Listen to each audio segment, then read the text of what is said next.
Vous dites, vous dites non à la kippa, non au foulard, non à la croix. Tu parles de liberté. Donc on est tous d'accord. Aujourd'hui, je vais te dire un truc, t'es en face de nous, t'as le micro, t'as l'antenne, t'es libre de t'exprimer, de dire ce que tu penses. T'as besoin d'une djellaba sur le dos pour ça? Non, mais si je voulais le faire, mais si je voulais le faire, j'aurais pu le faire. C'est ça que je dis. Alors moi, je choisis ma forme de visibilité. Rien du tout, justement. Donc on est bien d'accord. Donc on est bien d'accord. Plus l'impression que c'est une provoque qu'autre chose. Non, c'est vous qui l'interprétez comme une provocation. Mais quelqu'un qui le dit très sereinement, qui porte un foulard, une djellaba ou une barbe, n'est pas nécessairement dans une outrance ou un rejet. Je suis d'accord quand même avec monsieur Erwan là. Marwan, excuse-moi. C'est vrai que peut-être parce que je suis tous les jours avec ces personnes-là, mais c'est faux de penser qu'ils font ça exprès pour provoquer. Ça, c'est pas vrai. Ah non, mais Elina, moi, je pense pas non plus. Mais par contre, de toute façon, la burqa, il y en a très peu, faut pas exagérer, hein. Et moi, je trouve que c'est dingue qu'en France, parce que moi aussi, je pars du principe que la France est un pays de liberté, quoi. Et je trouve dingue qu'en France, ça pose autant de problèmes, alors qu'en fait, moi qui vais dans les quartiers dits très très chauds, où il y a même des fois des mitraillettes qui traînent, mais franchement, tout est normal, quoi. Non, mais je crois que notre laïcité nous demande juste, non pas d'éradiquer la religion. Je sais jamais, vraiment, j'ai plein d'amis qui ont plein de religions et ils sont pratiquants et c'est très bien pour eux. Ce qu'elle nous demande juste, c'est de nous définir comme citoyens français. Avant de se définir comme appartenant à une quelconque religion. C'est le cas pour la majorité des musulmans, y compris les pratiquants, y compris ceux qui sont visibles dans leur appartenance religieuse. L'appartenance citoyenne et l'appartenance religieuse ne sont pas mutuellement exclusives. En fait, vous avez un discours qui est super bien rodé, mais vous laissez pas la place aux questions. Donc je vous écoute avec plaisir. Depuis tout à l'heure, je vous écoute avec délectation. Je savoure chacun de vos nouveaux arguments et chacun de vos nouveaux clichés. Non, mais il y a aucun cliché parce que voyez-vous, c'est quand même des choses qu'on connaît bien. Juste un truc, si vous dites que vous revendiquez pas comme musulman avant toute chose, hein, c'est ce que vous dites, vous êtes citoyen français avant toute chose. Non, pas avant toute chose, je suis citoyen français, ça c'est une réalité juridique et sociale, et je suis musulman de confession. Oui, et c'est pas l'un plus que non, c'est pas l'un plus que l'autre. Oui, mais c'est bien ça le problème. Non, ce sont des réalités qui se posent dans des espaces différents. La citoyenneté, c'est un espace juridique. La religion, c'est un espace spirituel et privé. Comprenez dans ce cas-là que l'on reproche. Non, pas nécessairement.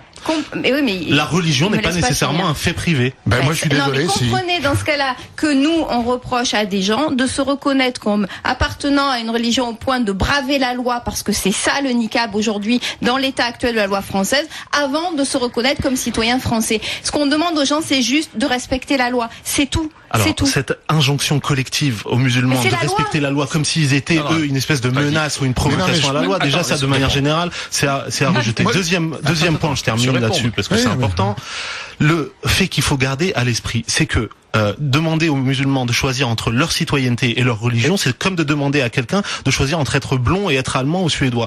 Et ça se place dans des espaces différents. La citoyenneté est un fait juridique, une appartenance nationale. La religion est un fait spirituel, social, parfois culturel. Marwan Mohamed, je pense qu'aujourd'hui, ce qui choque, c'est pas les musulmans. Non, je pense que depuis Trapp et certains incidents qu'il y a pu y avoir aujourd'hui dans le pays, c'est une toute petite frange que on appelle aujourd'hui radicale. Et hier sur BFM TV, en parlait Abdallah Zekri du Conseil français du culte musulman, justement sur une frange très radicale aujourd'hui qui a notamment pignon sur rue, qui pose problème à Trapp. D'après mes renseignements, il y a une mouvance radicale à Trappes, comme il y en a ailleurs, mais ce n'est pas une majorité. Moi, ce que je veux, c'est que les 5 millions de musulmans qui sont en France et qui pratiquent la religion, qui respectent la loi de la République, on en parle. Il ne faut pas parler de 1% qui foutent la pagaille.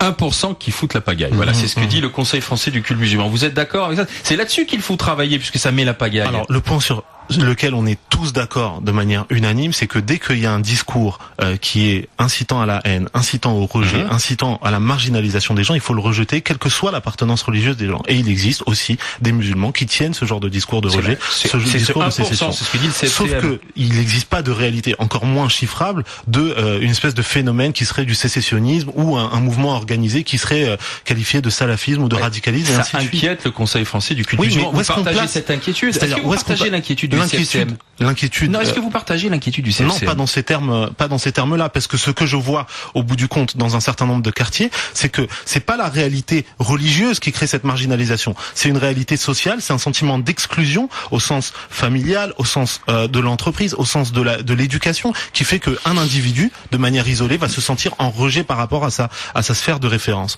Donc, il existe bel et bien en France des gens qui ne se sentent plus dans la République, qui ne se sentent plus partie intégrante de ce corps citoyen-là. Et il faut questionner pourquoi. Il faut se demander pourquoi ils se sentent à l'écart. Ah, voilà, c'est Abdallah Zekri lui estime que c'est cette espèce de pratique ultra rigoriste de la religion qu'il est met à l'écart, c'est ce qu'il dit aujourd'hui, et qui empêche le dialogue. Je pense qu'il faut aussi pas faire l'amalgame, sachant que dans les banlieues dont on parle de Trappes ou d'autres, on sait très bien qu'il n'y a pas un problème avec les gens des banlieues que par rapport à la religion. On sait très bien que c'est toujours à fleur de peau, tout est prêt à exploser sans arrêt, et il y a toujours un élément qui fait que ça se déclenche. Pour terminer, je voulais que vous me répondiez franchement sur, j'ai trouvé relevé par pas mal de médias, notamment d'extrême droite, donc. Alors, non, mais je sais pas, j'ai pas trouvé sur des médias d'extrême, mais c'est vrai que vous avez prononcé cette phrase.